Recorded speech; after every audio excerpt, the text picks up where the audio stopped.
Boss Kevin.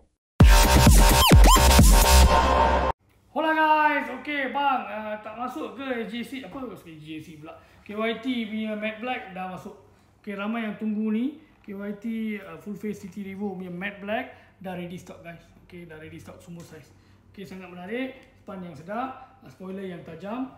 Okay, ready stock. Okay, color lain Nano grey pun ready stock, putih pearl white ready stock, gloss black ready stock. Okay, dan sushi time pun kita dah restock semua size. Tapi tak banyak, benda ni dah habis.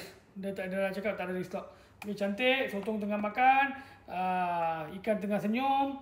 Okay, budak perempuan ni duduk sini, macam-macam lah. Alright, ini ada satu orang ni mata tak ada. Okay, sangat menarik. Alright, beli satu letak dekat ruang tamu hall anda, buat cantik pun boleh, buat hiasan. Sebab dia sangat menarik. Alright, kita ada open face juga untuk design ni. So, bini boleh pakai open face, lelaki boleh pakai full face dekat depan. Pun boleh matching juga, sedon-don. Itu saja saya Boss Kevin. Ciao.